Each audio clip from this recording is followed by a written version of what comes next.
Hello, नमस्कार विद्यार्थी मित्रांनो, आपल्या सर्वांचं स्वागत आहे महाराष्ट्र नर्सिंग ऑफिसर्सच्या टार्गेट सीएचओ सीरीजमध्ये. तर ही सीरीज आपल्या अशा स्टुडंटसाठी आहे, जे की काय करत आहेत, सीएचओ साठीच काय करतात, स्पेशली अभ्यास करतात अशा स्टुडंटसाठी आहे. त्या सीरीजमध्ये आपण काय करत असतो, मोस्ट एक्सपेक्टेड एमसीक्यू जे आहेत, जे आपल्याला महाराष्ट्र सीएचओ एक्झाममध्ये विचारणार आहेत, अशा क्वेश्चनची आपण प्रॅक्टिस करून घेत असतो. आणि ही सीरीज कशी आहे, पूर्णपणे मराठीमध्ये आहे.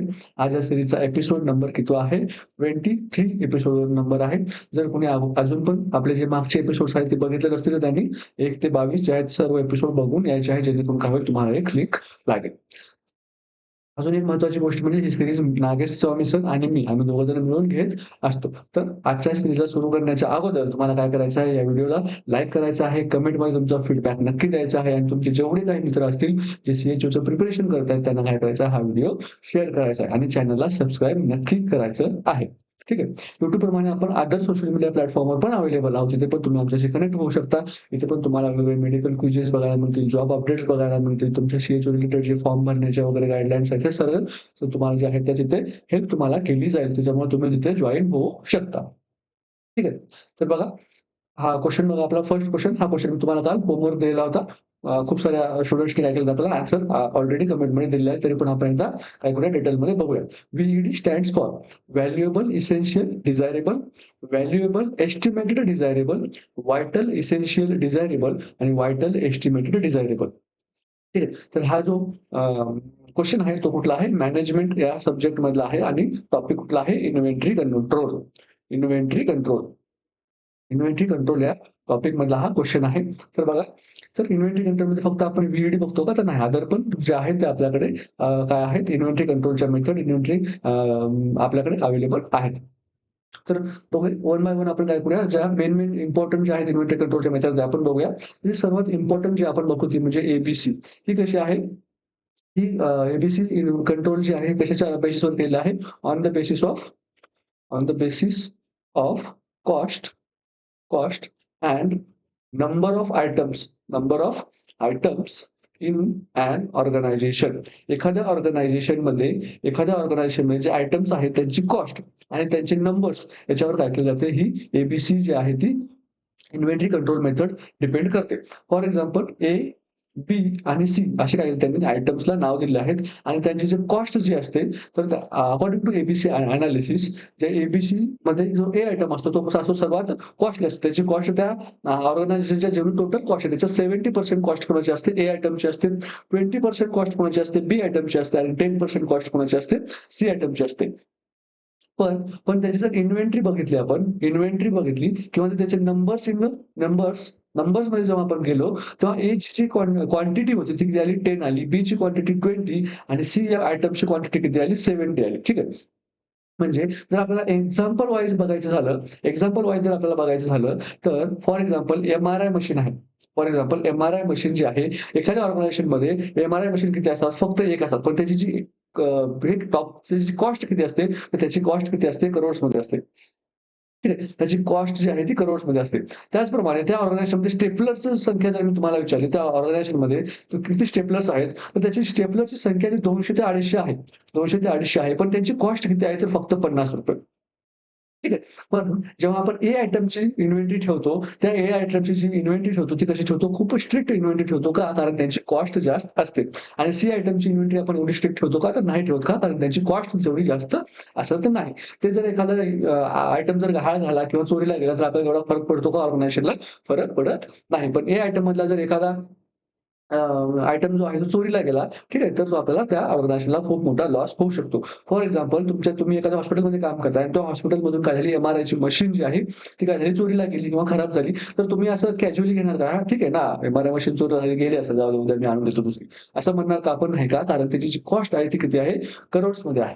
त्याच जागी जर तुमच्या हॉस्पिटलमधलं एखादं स्टेपलर जर चोरीला गेलं, तर तुम्ही त्याचा एवढा मोठा भाऊ करणार, की "अरे बापरे! स्टेपलर चोरीला गेलं, चला आता लेखी ऑर्डर काढा, पोलिसांना बोलवा." असं करणार का?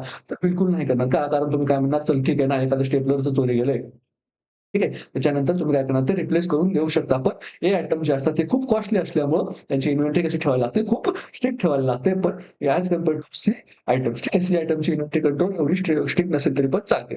म्हणून ए आयटमची इन्व्हेंटरी जी आहे ती कोण ठेवतं? जे हायर मॅनेजमेंट अथॉरिटी असतात, ते जे आहे ते ए आयटमची इन्व्हेंटरी ठेवत असतात आणि सी आयटमची इन्व्हेंटरी कोण ठेवतं? जे लोअर अथॉरिटीचे पर्सन असतात ते सी आयटमची इन्व्हेंटरी ठेवत असतात.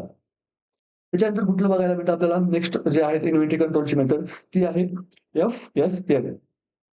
एफ-एस-एल म्हणजे काय? Fast moving. एस म्हणजे काय? स्लो मूव्हिंग आणि नॉन मूव्हिंग आणि कुठलं? Non moving. हे कशाच्या आधारित आपण हे केलेले आहे इन्व्हेंटरी कंट्रोलची मेथड. याच्यावर काय आपण बघतो, की एखादा जो आयटम आहे तो किती वेळामध्ये खर्च होतो. ठीक आहे. म्हणजे जो आयटम खूप लवकर खर्च होतो, त्याला आपण काय म्हणतो? फास्ट मूव्हिंग म्हणतो. तो त्याच्यापेक्षा थोडासा कमी रेटने खर्च त्याला आपण स्लो मूव्हिंग म्हणतो आणि जो आयटम काय होत आहे, जशाला तसा राहतो त्याला आपण काय म्हणतो? नॉन मूव्हिंग आयटम असे आपण म्हणतो. तर फास्ट मूव्हिंग कुठला? तुम्ही ज्या हॉस्पिटलमध्ये काम करता, त्या हॉस्पिटलमध्ये आय-व्ही सेट्स, ठीक आहे. आय-व्ही सेट्स त्याच्यानंतर काय झालं तिथले इंट्राकॅथ्स, ठीक आहे. इंट्राकॅथ्स हे काय झाले तुमचे फास्ट मूव्हिंग आयटम झाले का? कारण जेव्हा तुम्ही पेशंटला ॲडमिट करणार, प्रत्येक पेशंटला तुम्ही आय-व्ही सेट यूज करता. पण त्यांचे प्रत्येक वेगवेगळे ड्रग्स काय करण्यासाठी ॲडमिशन करण्यासाठी वेगळा आय-व्ही सेट यूज करता. त्यानंतर सिरिंजेस, ठीक आहे. सिरिंजेस हे कसे झाले? फास्ट मूव्हिंग ऑब्जेक्ट झाले. त्यानंतर स्लो मूव्हिंग कुठले? जे रेअर ड्रग्स वगैरे असतात. हॉस्पिटलमध्ये काय असतात? काही ड्रग्स जे असतात खूप रेअर डिसीज कंडिशनमध्ये दिले जातात. For example vancomycin. For example कुठला आपला व्हॅन्कोमायसिन हा काय अँटिबायोटिक आहे. हा काय आहे? एक रेअर ड्रग आहे. खूप कमी वेळात दिला जाणारा ड्रग आहे. तर हे आयटम कसे असतात? स्लो मूव्हिंग असतात. नॉन मूव्हिंग म्हणजे कुठला? हॉस्पिटलमधले बेड्स, ठीक आहे. हॉस्पिटलमधले बेड्स, त्याच्यानंतर बेडशीट्स, त्याच्यानंतर पिलोज हे काय आहेत? नॉन मूव्हिंग आयटम्स आहेत. म्हणजे काय? फॉर एक्झाम्पल तुमच्या हॉस्पिटलमध्ये जर एखादा पेशंट ॲडमिट झाला, त्या बेडवर जर ॲडमिट असेल, तर आपण तो पेशंट डिस्चार्ज झाल्यानंतर तो बेड पण त्या पेशंटसोबत घरी पाठवतो का? नाही. तो बेड तसाच असतो. म्हणजे तो बेड काय आहे तिथले एक नॉन मूव्हिंग इन्व्हेंटरी आहे. त्याचबरोबर जे स्लो मूव्हिंग असतात ते कसे असतात? खर्च होतात पण कसे? ते स्लो खर्च होतात. म्हणून त्यांना आपण काय म्हणतो? स्लो मूव्हिंग म्हणतो. फास्ट मूव्हिंग असे जे काय होतात लवकर खर्च होतात किंवा लवकर संपतात असं त्यांना आपण काय म्हणतो? फास्ट मूव्हिंग असं आपण त्यांना म्हणत असतो. ठीक आहे. त्याच्यानंतर आपण अजून एक कुठलं बघतो ते म्हणजे व्ही-ई-डी. व्ही-ई-डी आपल्याला क्वेशनमध्ये कुठलं विचारलंय? व्ही-ई-डी व्हायटल इसेन्शियल इसेन्शियल आणि कुठलं? व्हायटल इसेन्शियल आणि कुठलं? डिझायरेबल. व्हायटल म्हणजे काय? अशी तुमच्या हॉस्पिटलमध्ये असा इन्व्हेंटरी आयटम ज्याच्याशिवाय तुमचं हॉस्पिटल, तुमची ऑर्गनायझेशन चालूच शकत नाही. त्याला आपण काय म्हणतो? व्हायटल असं आपण म्हणतो. त्यानंतर इसेन्शियल कुठले? ते असे आयटम ज्याच्याशिवाय तुमचं ऑर्गनायझेशन चालणारच नाही, बंदच पडणार असं होणार नाही. त्यासाठी तुमच्याकडे काहीतरी पर्यायी मार्ग तुमच्याकडे असू शकतात. त्याला आपण काय म्हणतो? इसेन्शियल असं आपण म्हणतो आणि डिझायरेबल म्हणजे काय? ते नसेल तरी पण तुमचं हॉस्पिटल चालू शकतं. ठीक आहे. आता व्हायटल्समध्ये कुठले येतात? व्हायटल्समध्ये तुमचे जे सर्व जे आहे ते एमर्जन्सी ड्रग्स, ठीक आहे. एमर्जन्सी ड्रग्स त्याच्यानंतर तुमचे काय येतात? अजून तुमच्या हॉस्पिटलमधले जे आहे ते एकदम गरजेचे आहेत. जसं की तुमचा ऑक्सिजनचा सप्लाय, ठीक आहे. त्यानंतर इसेन्शियलमध्ये काय येतं? तुमच्या सगळ्या डायग्नोस्टिक जेवढ्या स्टडीज आहेत, ठीक आहे. डायग्नोस्टिक स्टडी जसं की एक्स-रे मशीन, त्यानंतर एम-आर-आय मशीन, ठीक आहे. ह्या काय तुमच्या इसेन्शियलमध्ये येतात. म्हणजे ते नसेल तरी पण तुमचं हॉस्पिटल बंद पडणार आहे का? नाही. एखाद्या दिवस जर तुमची एक्स-रे मशीन बंद असेल, तुमचं पूर्ण हॉस्पिटल बंद असणार आहे का? नाही. ठीक आहे. तुम्ही काय करणार? पर्यायी व्यवस्था करणार. तुम्ही सीटी स्कॅन करून घेणार पेशंटचा, ठीक आहे. किंवा तुम्ही काय करणार? पेशंटला बाहेरून काय करणार? आउटसोर्ट करणार एक्स-रे आणि परत पेशंटला तुमच्या इकडे ट्रीटमेंटसाठी तुम्ही वापस बोलवून घेणार. हे काय झालं? तुमचा इसेन्शियल इन्व्हेंटरी आयटम झाला. त्यानंतर डिझायरेबल म्हणजे काय? तो नसेल तरी पण तुमचं काय होऊ शकतं? ऑर्गनायझेशन चालू शकतं. फॉर एक्झाम्पल तुमच्या हॉस्पिटलमध्ये असणारा पिलोज. जर एखादं हॉस्पिटल आहे आणि त्या हॉस्पिटलमधल्या पिलो काय झाल्या पिलो त्या हॉस्पिटलमध्ये नाही, तर ते हॉस्पिटल बंद पडतं का? तर नाही. ठीक आहे. म्हणजे ही पिलो काय झाली? डिझायरेबल झाली. म्हणजे ते नसेल तरी पण चालतं. पण व्हायटल ह्या अशा इन्व्हेंटरी कंट्रोलचे आयटम असतात, ज्यांच्याशिवाय तुमची ऑर्गनायझेशन जी आहे ती चालूच शकत नाही. ठीक आहे. जेव्हा आणि इसेन्शियल आणि डिझायरेबलमध्ये जर तुम्हाला बेस्ट कंपॅरिझन बघायचं असेल, तर जेव्हा तुमची भरतीची ॲड निघते, ठीक आहे. तेव्हा ॲडमध्ये तुम्हाला काय सांगितलं जातं? इसेन्शियल क्वालिफिकेशन एक असतं आणि डिझायरेबल क्वालिफिकेशन एक असतं. हे काय आपल्याला दोघांमध्ये जर कंपेअर करायचं झालं, तर आपल्याला हे बेस्ट एक्झाम्पल म्हणून घेता येईल. इसेन्शियल क्वालिफिकेशन काय आहे, तर मग तुमचं बी-एससी नर्सिंग, ठीक आहे, किंवा तुमचं जी-एन-एम असायला पाहिजे, तरच आम्ही तुम्हाला काय करू, ॲज अ स्टाफ नर्स किंवा ॲज अ नर्सिंग ऑफिसर तुम्हाला रिक्रूट करू. पण कधी-कधी काय विचारलं तुम्हाला डिझायरेबल क्वालिफिकेशनमध्ये काय विचारलं जातं, 3 years experience, 2 years experience, 1 years experience म्हणजे तो नसेल तरी पण चालतं, पण जर असेल तर उत्तमच आहे, नसेल तरी पण चालतं. पण जर एखादा म्हटला, की मी 3 वर्ष ॲज अ स्टाफ नर्स काम केलंय, पण माझ्याकडे कुठलीही डिग्री नाही, तर त्याला तुम्ही नर्सिंग ऑफिसरच्या पोस्टवर घेणार का? नाही. इसेन्शियल जी आहे ती क्वालिफिकेशन मीट करायलाच पाहिजे. तर हे आपलं व्ही-ई-डी व्हायटल, इसेन्शियल आणि डिझायरेबल बद्दल काय झालं आपण बघितलेलं आहोत. त्याच्यानंतर आपण कुठलं बघतो एस-डी-ई. एस-डी-ई. एस-डी-ई म्हणजे काय? स्कार्स. स्कार्स म्हणजे काय? अशा गोष्टी ज्याचा काय असतो एखाद्या ऑर्गनायझेशनमध्ये जेव्हा ती खरेदी करायला जातो आपण आणि मार्केटमध्ये काय त्याचा तुटवडा असतो. ठीक आहे. त्यानंतर काय आहे डिफिकल्ट टू प्रोक्युअर. ठीक आहे. डिफिकल्ट डिफिकल्ट टू प्रोक्युअर किंवा ऑब्टेन. ठीक आहे. डिफिकल्ट टू ऑब्टेन म्हणूया आपण. ऑब्टेन किंवा प्रोक्युअर म्हणजे खरेदी करण्यामध्ये काय झालं काही गोष्टी डिफिकल्ट होतात. त्यानंतर कुठली easy to obtain. Easy to obtain. म्हणजे बघा, फॉर एक्झाम्पल एखादा आयटम आहे, ठीक आहे. एखादा हा आयटम आहे आणि हा आयटम काय आहे? हा आयटम काय आहे? खरेदी करणं खूपच अवघड आहे. ठीक आहे. खरेदी करणं खूपच अवघड आहे किंवा त्याला काय करायला लागतं दुसऱ्या देशामधून इम्पोर्ट करायला लागतं. इम्पोर्ट करायला लागतं. तर मग आणि इम्पोर्ट करायला लागतं आणि ते पण कसं इम्पोर्ट करायला लागतं, त्या देशामध्ये पण कसा त्याचा तुटवडा आहे आणि आपल्याकडे पण काय तुटवडा आहे. जसं कोव्हिडमध्ये झालं होतं बघा. कोव्हिडमध्ये काय झालं होतं सॅनिटायझर्स. सॅनिटायझर्स काय होते? मिळत नव्हते. त्यानंतर मास्क जे आहे ते मिळत नव्हते. त्यामुळे काय झालं त्यांचा तुटवडा झाला. तेव्हा तो कोव्हिडमध्ये आता जे सॅनिटायझर किंवा कोव्हिडच्या अगोदर जे सॅनिटायझर आणि मास्कला कोणी विचारत पण नव्हतं. त्यावेळेस तो येस कॅटेगरीमध्ये गेला होता. येस म्हणजे काय? स्कॅर्स म्हणजे काय? तुटवडा ज्या आयटमच्या भाषेत होता त्याला आपण काय म्हणतो स्कॅर्स म्हणजे काय? ते खरेदी करणं खूप डिफिकल्ट असतं. तर आपण काय म्हणतो स्कॅर्स किंवा ज्याचा तुटवडा आहे असे आयटम्स आपण त्याला म्हणतो. नंतर बघा डिफिकल्ट टू ऑब्टेन म्हणजे अशा आयटम्स जे काय आहेत खरेदी करणं अशक्य आहे का? नाही. पण काय आहे अशक्य नाहीये. पण काय जातं खरेदी करायला अवघड जातं. म्हणून त्याला आपण काय म्हणतो ती कॅटेगरीमध्ये ठेवतो आणि त्याला काय म्हणतो आपण डिफिकल्ट टू ऑब्टेन असं आपण म्हणतो. नंतर ई म्हणजे बघा, ई म्हणजे काय ईझी टू ऑब्टेन म्हणजे असे आयटम जे की काय आहेत लोकल मार्केटमध्ये अवेलेबल आहेत. ठीक आहे. लोकल मार्केटमध्ये अवेलेबल त्याला आपण काय म्हणतो फॉर ईझी टू ऑब्टेन. ठीक आहे. त्यानंतर नेक्स्ट मेथड बघा आपली. नेक्स्ट मेथड आहे एच-एफ-एल. एच म्हणजे काय हाय कॉस्ट, हाय हाय युनिट व्हॅल्यू, हाय कॉस्ट किंवा हाय युनिट व्हॅल्यू, मीडियम किंवा मॉडरेट युनिट व्हॅल्यू आणि low unit value. Low unit value. म्हणजे हे कशाच्या बेसिसवर आहे? कॉस्ट. ठीक आहे. कॉस्ट एखादं जे युनिट आहे त्याच्या पूर्ण युनिटची जी कॉस्ट आहे त्याच्यानुसार जर हाय असेल तर याच्यामध्ये मॉडरेट असेल तर एम आणि एल असेल तर लो असेल तर आपण कुठलं एल कॅटेगरीमध्ये ठेवतो. तर हे काय झालं आपलं इन्व्हेंटरी कंट्रोल बद्दलच्या काय झाल्या मेथड झाल्या, टूल्स झाल्या. ठीक आहे. तर ह्या क्वेशन तुम्हाला काल होमवर्क करायचं होतं. बऱ्याच स्टुडंटने आपल्याला काय केलं याचं करेक्ट आन्सर दिलेला आहे. ठीक आहे. तर बघा ऑप्शन मध्ये आपल्याला काय सांगितलं होतं व्ही-ई-डी म्हणजे काय व्हायटल, इसेन्शियल आणि डिझायरेबल. तर कुठला ऑप्शन सांगतो आपल्याला व्हायटल, इसेन्शियल आणि डिझायरेबल. काय आपला इथे सी ऑप्शन काय ते आपला करेक्ट आन्सर असणार आहे. तर आपण नेक्स्ट क्वेशन बघूया. नेक्स्ट क्वेशन बघा. Which of the following is an example of live attenuated vaccines. ठीक आहे. व्हॅक्सिन वरचा आपला हा क्वेशन आहे. तर बघा, ऑप्शनमध्ये काय सांगितलं आपल्याला इनॅक्टिव्हेटेड पोलिओ व्हॅक्सीन त्यालाच आपण काय म्हणतो साग असं आपण म्हणतो किंवा याला आय-पी-व्ही असं आपण म्हणतो. ओरल पोलिओ व्हॅक्सीन म्हणजे काय ओ-पी आणि व्ही. त्यानंतर टिटॅनस टॉक्सॉइड आणि नन ऑफ द अबोव्ह इथं आन्सर असणार आपलं टी-टी. ठीक आहे, टी-टी. त्याच्यापैकी काय विचारलं आता लाईव्ह व्हॅक्सीन कुठली आहे ते विचार. जेव्हा आपण व्हॅक्सीन बघतो तेव्हा आपल्याला व्हॅक्सीनच्या आपण ब्रॉडली किती कॅटेगरीज करतो? 3 कॅटेगरीज आपण करत असतो. ब्रॉडली किती कॅटेगरीज करतो आपण? 3 कॅटेगरीज करतो. फर्स्ट कुठली, सेकंड कुठली आणि थर्ड कुठली? फर्स्ट कुठली आपली लाईव्ह व्हॅक्सीन्स. ठीक आहे. Live attenuated vaccines. त्यानंतर कुठली किल्ड व्हॅक्सीन्स. ठीक आहे. किल्ड व्हॅक्सीन त्यालाच आपण काय म्हणतो इनॅक्टिव्ह व्हॅक्सीन असं सुद्धा आपण म्हणतो. किल्डलाच इनॅक्टिव्ह व्हॅक्सीन सुद्धा आपण असं म्हणतो. त्याच्यानंतर कुठले जातात टॉक्सॉइड्स. टॉक्सॉइड्स. ठीक आहे. लाईव्ह व्हॅक्सीन, किल्ड व्हॅक्सीन आणि टॉक्सॉइड्स मधला काय फरक असतो बघा. लाईव्हमध्ये आपण काय करतो एखादा डिसीज कॉझिंग जो ऑर्गॅनिझम आहे.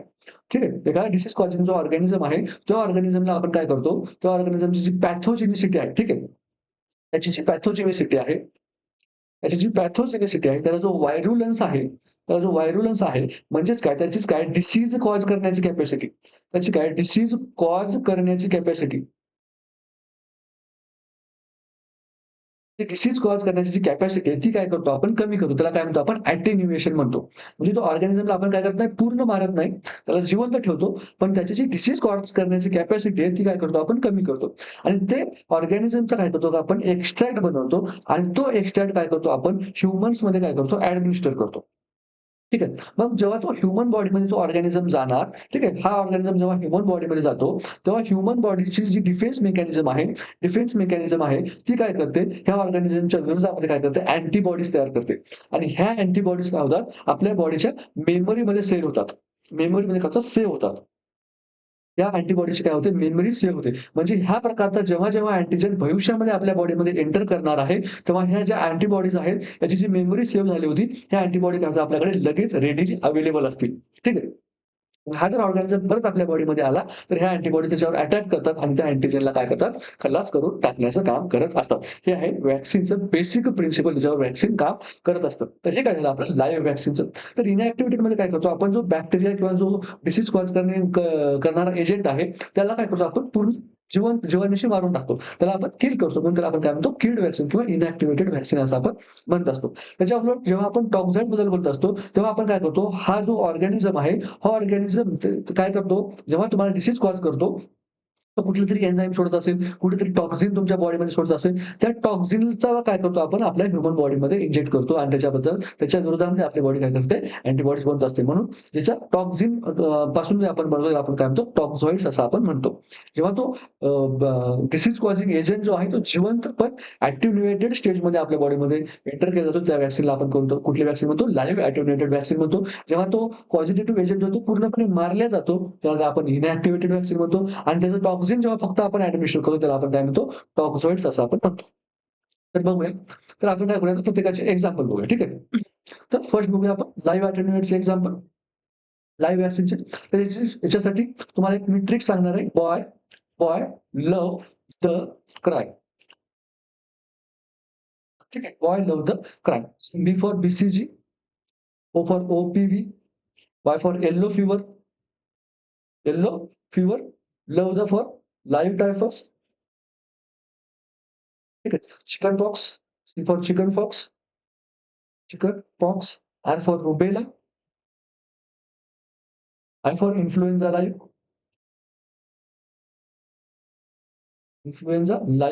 M for measles, mumps. ठीक आहे. मीजल्स आणि मम्प्स दोन्ही पण. नंतर ई फॉर एंडेमिक टायफस.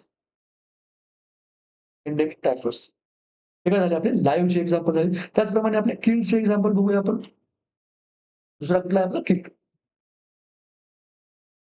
किड्ससाठी एक ट्रिक आहे आपली कुठली? जापान की खीर. जापान की खीर. जपानचं साठी आपण काय अब्रिव्हिएशन काय यूज केलं? जापान. जापान म्हणजेच काय? जॅपनीज एन्सेफॅलायटिस. एन्सेफॅलायटिस. यालाच आपण काय म्हणतो? जेई असं आपण म्हणतो. हे आहे काय? किड इन्फ्लुएन्झा. बघा इन्फ्लुएन्झाचं लाईव्हमध्ये पण आहे आणि इकडे सॉरी किडमध्ये पण आहे आणि इकडे लाईव्हमध्ये पण आहे. ठीक आहे. दोन्ही पण व्हॅक्सिन किड आणि लाईव्ह दोन्ही पण फॉर्ममध्ये आपल्याकडे अवेलेबल आहेत. ठीक आहे. के फॉर केएफडी. केएफडी म्हणजे कुठलं? Forest disease. ठीक आहे.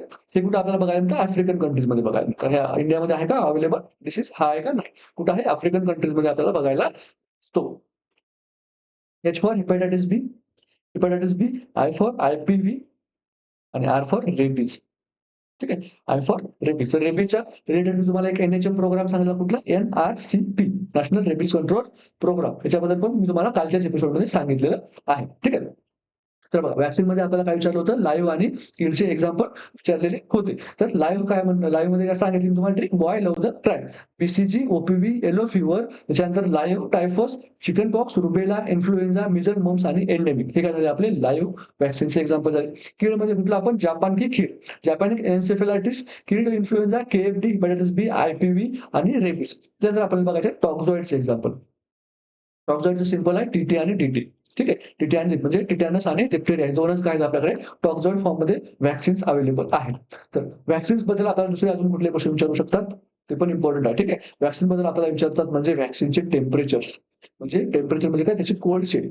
कोल्ड चेन कशी मेंटेन करायची याच्याबद्दल आपल्याला क्वेश्चन विचारतात. त्यामुळे ॲज अ सीएचओ जेव्हा आपण काम करत असतो तेव्हा आपल्याला प्रत्येक व्हॅक्सिन कुठल्या टेम्परेचरला काय करायचे असते, स्टोअर करायचे असते, हे माहिती असणं गरजेचं आहे. त्यानंतर आपण बघतो की प्रेग्नन्सीमध्ये ठीक आहे, प्रेग्नन्सीमध्ये किंवा एच-आय-व्ही पेशंटमध्ये किंवा जे इम्युनो कॉम्प्रोमाइज्ड पेशंट्स असतात, इम्युनो कॉम्प्रोमाइज्ड पेशंट असतात यांच्यामध्ये आपल्याला काय असतं कॉन्ट्राइंडिकेट असतात. कुठल्या व्हॅक्सिन? लाईव्ह व्हॅक्सिन कॉन्ट्राइंडिकेटेड असतात. प्रेग्नन्सीमध्ये जर बघितलं आपण, तर प्रेग्नन्सीमध्ये सर्व लाईव्ह व्हॅक्सिन काय आहेत कॉन्ट्रा इंडिकेटेड आहेत. कुठल्या? Except yellow fever. Yellow fever ही एक अशी व्हॅक्सिन आहे, जी की लाईव्ह व्हॅक्सिन आहे, पण आपण काय करू शकतो प्रेग्नन्सीमध्ये देऊ शकतो. बाकीच्या सर्व लाईव्ह व्हॅक्सिन काय आहेत प्रेग्नन्सीमध्ये कॉन्ट्रा इंडिकेटेड आहेत आणि एचआयव्ही आणि इम्युनोकॉम्प्रेशन्समध्ये सर्व काय आहेत लाईव्ह व्हॅक्सिन काय आहेत इम्युनो कॉम्प्रोमाइज्ड आहेत. असं का? कारण लाईव्ह व्हॅक्सिनमध्ये जो मायक्रो ऑर्गॅनिझम असतो आपण काय करतो त्याची पॅथोजेनिसिटी कमी करतो, पण तो जीवाणू किंवा जो विषाणू आहे तो अजून पण जिवंत आहे. फॉर एक्झाम्पल एखादा काय आहे डिसीज कॉझिंग एजंट आहे, त्याची पॅथोजेनिसिटी जी आहे ती 100% आहे. आपण त्याच्या 100% वरून अटेन्युएशनमध्ये आपण काय केली त्याची 1 ते 2% काय केली त्याची आपण पॅथोजेनिसिटी किंवा डिसीज कॉज करण्याची कॅपॅसिटी ठेवली.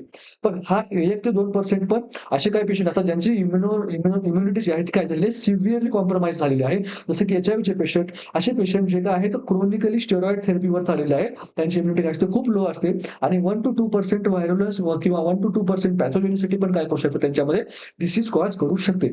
जे आपण एखाद्या पेशंटला काय करतात, एखाद्या डिसीज पासून प्रिव्हेंट करण्यासाठी व्हॅक्सिन देण्याच्या नादामध्ये आपण त्या पेशंटमध्ये डायरेक्ट काय करतो इन्फेक्शन टाकू शकतो. त्याच्यामुळे काय करायचं आहे, लाईव्ह व्हॅक्सिन देण्याच्या अगोदर काय करायचं आहे, त्याची इम्युनिटीची स्टेटस हे आपल्याला जाणून घ्यायला पाहिजे. तो काय इम्युनो कॉम्प्रोमाइज कॅटेगरीमध्ये पेशंट येतो का? तो पेशंट प्रेग्नन्सीमध्ये आहे का? हे आपण जाणून घेतलं पाहिजे. ठीक आहे. चला नेक्स्ट क्वेश्चन बघूया आपला. काय म्हणतो question? Discarded and contaminated glass including medicine vials and ampoules except cytotoxic waste should be placed in which container. म्हणजे असे अँप्युल्स आणि काय असे अँप्युल्स आणि अशा वायल्स आणि असे अँप्युल्स जे की काय आहे ज्याच्यामध्ये काय नाही सायटोटॉक्सिक वेस्ट नाही म्हणजेच काय रिकामे अँप्युल्स काय करायला पाहिजे आपण कुठल्या बिनमध्ये टाकायला पाहिजे.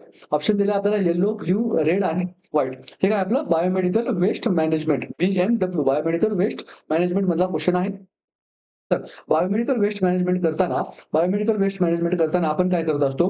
काय करत असतो आपण येलो, त्याच्यानंतर रेड, ब्लू, व्हाईट आणि ह्या काय करतो असं आपण बिनमध्ये काय करत असतो वेगवेगळ्या प्रकारचे जे आपले वेस्ट जे आहेत वेगवेगळ्या प्रकारच्या कलर कोडनुसार आपण बिनमध्ये टाकतो. का टाकतो? कारण आपलं जे मेन याच्यामध्ये मोटिव्ह काय असतो, की सेग्रिगेट करणं.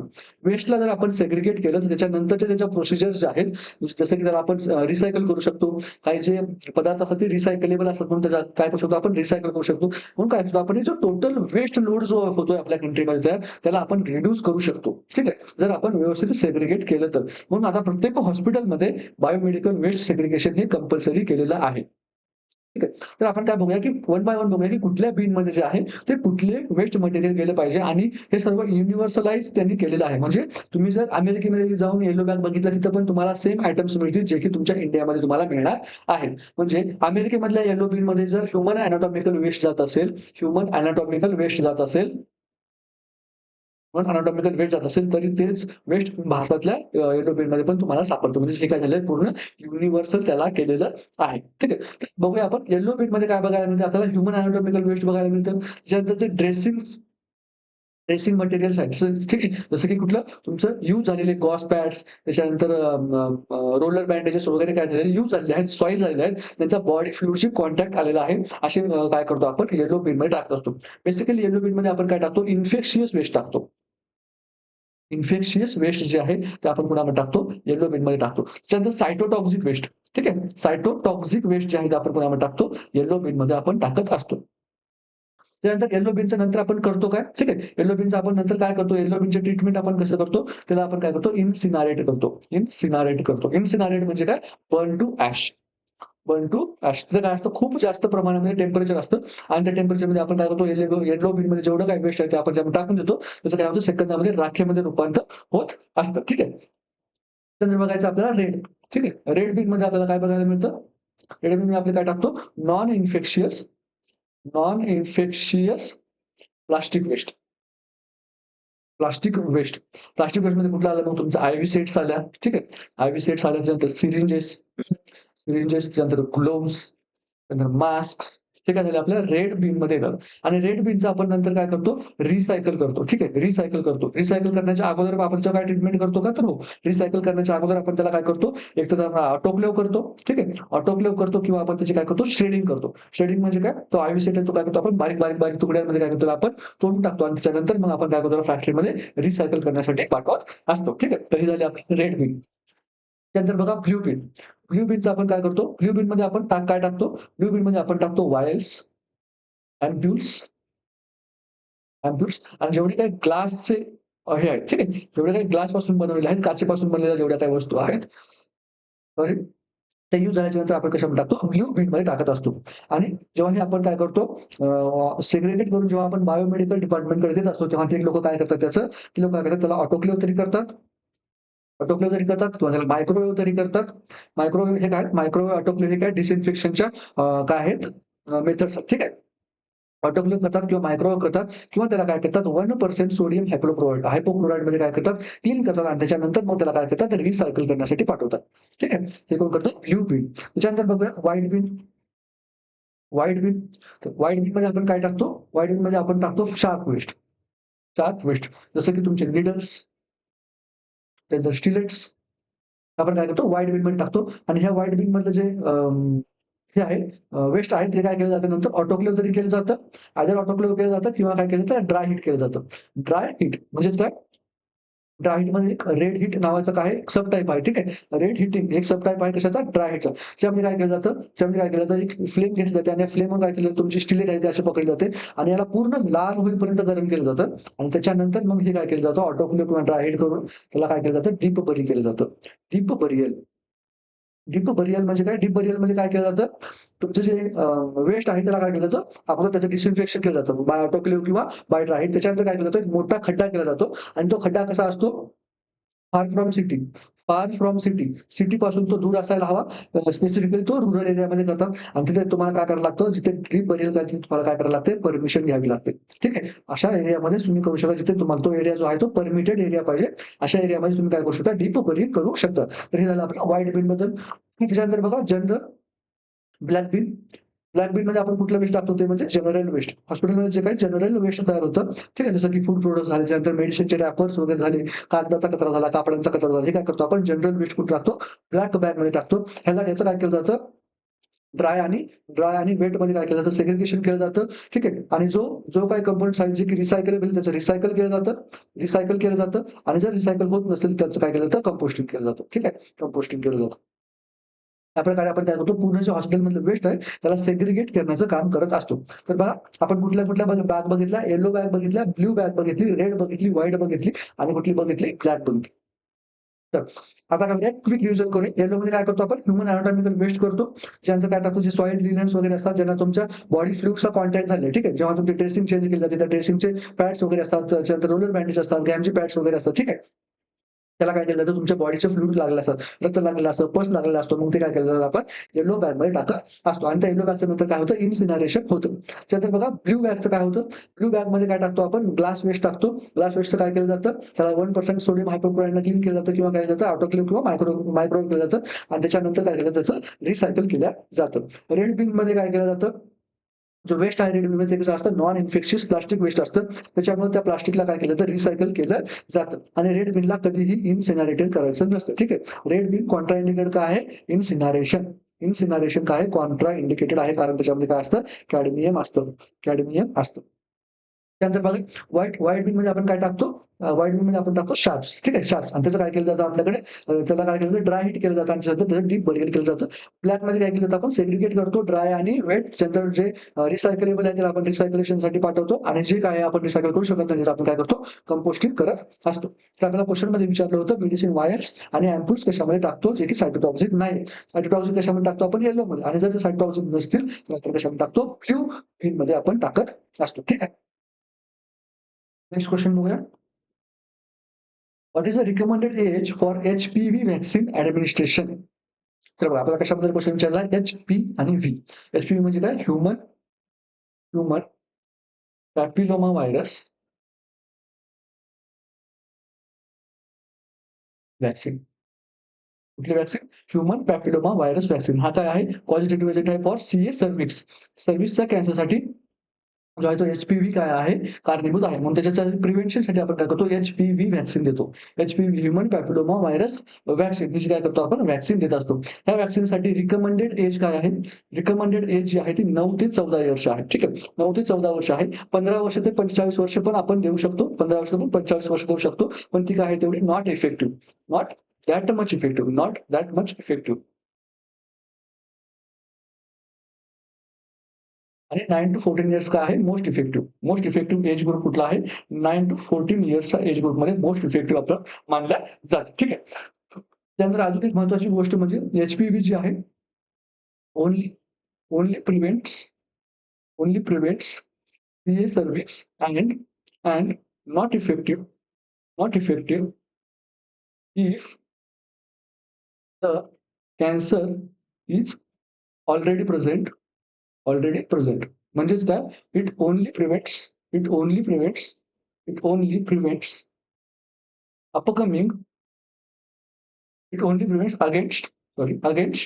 Against upcoming infection which lead to which lead to CA cervix. ठीक आहे. सर्व्हिसचा कॅन्सर अशा यालाच प्रिव्हेंट करते. ज्याच्यामुळे काय होते भविष्यामध्ये तुम्हाला कॅन्सर होण्याची गरज आहे. जर तुम्हाला ऑलरेडी तिथे कॅन्सर प्रेझेंट असेल ड्यू टू एच-पी-व्ही तर त्याला प्रिव्हेंट करतं का एच-पी-व्ही व्हॅक्सिन? तर करत नाही. ठीक आहे.